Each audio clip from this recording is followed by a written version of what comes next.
Nah, you got too much going on, too much for TV. I don't got time for that. You know, you did that to yourself. Yo. It's your boy Uchay, I got my boy QDeezy. We are the ill-advised wise guys.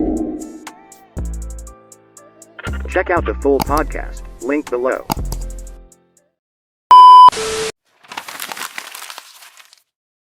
Next topic, gatekeepers. Are they good or bad for the culture? Gatekeepers get such a bad rap. Just the word just sounds so menacing. Hey, what crime did you commit? Oh yeah, second degree gatekeeping. I'm done. I think they exist in really every industry, right? Mm-hmm. And so from a music standpoint, speaking of radio, whether we talking the program directors at different stations, they might be considered gatekeepers, right? If we talking about people who control the top playlists in the country on Apple, Spotify, you might consider them gatekeepers, right? Where this comes into play is we seen DaBaby just drop his latest album, Baby on Baby 2, which unfortunately, I guess for him, is not slated to sell very well. Listen to the DaBaby album? No. Damn. People are really starting to have this conversation about whether or not he's being blackballed at the moment. Where does gatekeeping actually benefit artists, or where does it actually do a disservice? I don't think that it's always a bad thing. And in some respects it is necessary. Now to flip it to the whole DaBaby situation, it's like, why can't it just be a thing of you being blackballed because of your actions? Your mouth, how you carrying on, ain't got nothing to do with nobody trying to blackball you. Like, you're doing it yourself. The things that you say are overshadowing your music. And so now you're coming off as corny. Don't nobody care. You lost it. You, at that point, are your own gatekeeper and you are messing it up for yourself. Don't nobody got to do that. You out here going on live, talking crazy, coming at this person, being corny, releasing a song talking about something you hit Megan Thee Stallion. Like, the day before she say the Tory Lanez shot, I was fucking on Megan Thee Stallion. Bruh. And then you got short man complex. Too, but that's a whole nother conversation. So, same thing with the other leprechaun, but we're going to leave that for another day. AQ? We all bias, right?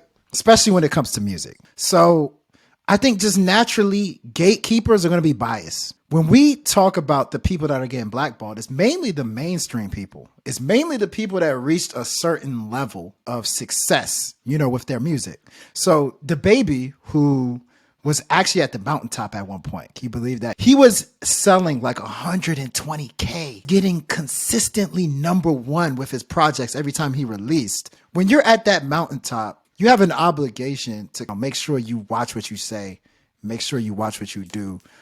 And for the most part, DaBaby was getting away, right? He was getting away with knocking people out. Exhibit A. Exhibit B.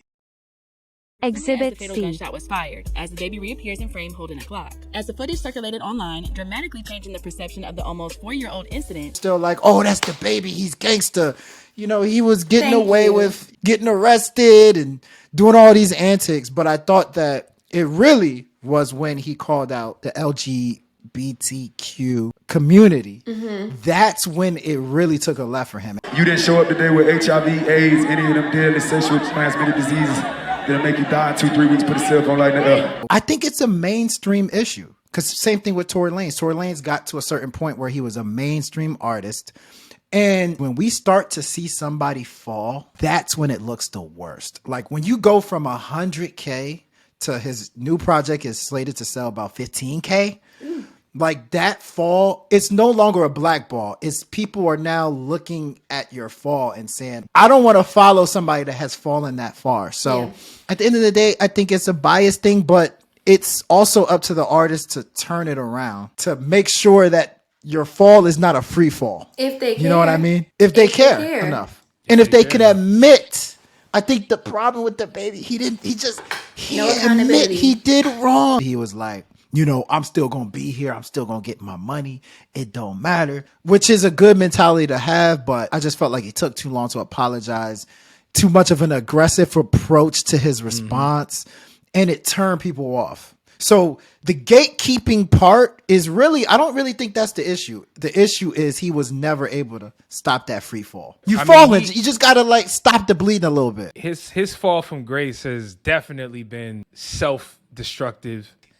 Whereas you brought up Tory Lanez, right? obviously involved in something way more serious, something criminal. It's like Tory in particular just makes great music. At a certain point, when are we going to just say, okay, these people are musicians, let's judge them for their music? And I know there's clearly more that comes with that, right? Like, people can obviously offend groups of people. So I'm not making excuses for DaBaby. Like, he was wrong, dead wrong. But like, his music isn't hitting at all either. He's not making it easy for people to be like, you know what? Hey man, I know you fucked up DaBaby, but like, yo, you actually got a hit. I've never seen DaBaby this, well, that's not true. I'm about to say I've never seen him be this extra to get attention. The man has been extra from day one. We being real. He's stooping to levels that are so, it's actually very cringy.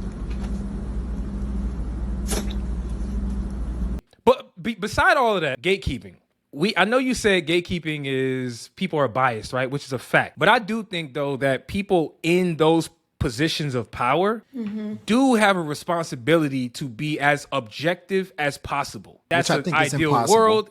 It's an ideal word. Think about Tory Lanez, right? He's accused of assaulting Meg Thee Stallion. He's actively in court. I thought we lived in a world where it was innocent until proven guilty. We obviously know that this world runs off like the court of public opinion. People make all types of assumptions.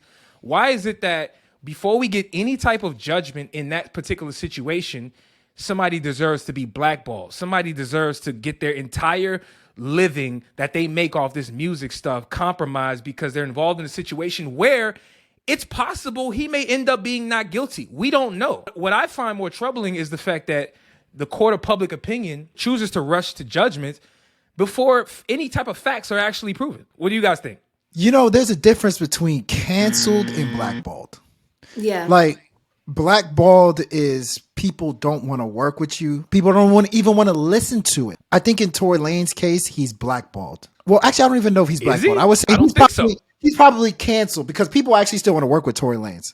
I think DaBaby is probably more on the blackballed side where people are just like, I don't really care to support this. Tory Lanez's situation actually ended up creating a dynamic of women versus men. It really created a Megan versus Tory. So a lot of the people that support Tory Lanez just support him because it's like, this is the first time a man in this generation, a man is going against a woman. And like the case can be like, go either way to some people. It kind of created like a hero of sorts, which is kind of weird. I think that's where Tory Lanez gets his support. I feel like both sides don't like DaBaby.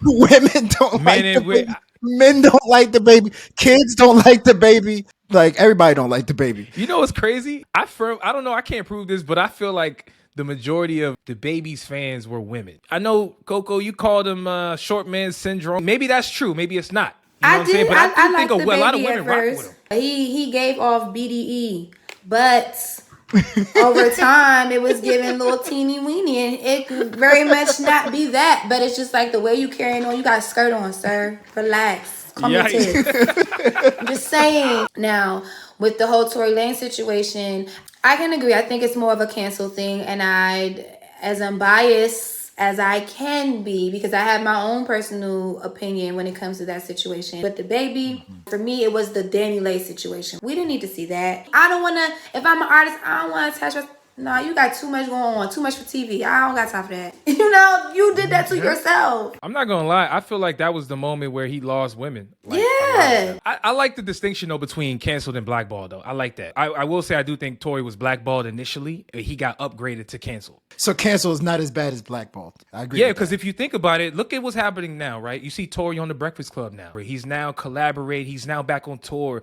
He's getting more ingratiated with where he was before. And it makes me think that, like, he's no longer blackballed, right? And he could still be canceled to certain platforms, but just not fully, if that makes sense. It depends, because his latest stint with August Alsina is going to end him right up in the same boat as DaBaby. He shouldn't have did that. Here's the thing that always confuses me, right? In their content, like DaBaby and Tory Lanez, they rap about stuff like that. Yeah. So like when they actually do it, should we punish them because we weren't, like I said, we weren't punishing DaBaby until, you know, the Danny Lay, until he spoke up. But DaBaby was running up on people, slapping people, and all that. So I mean, we want to know what you guys think. Listen to the full episode. Link below.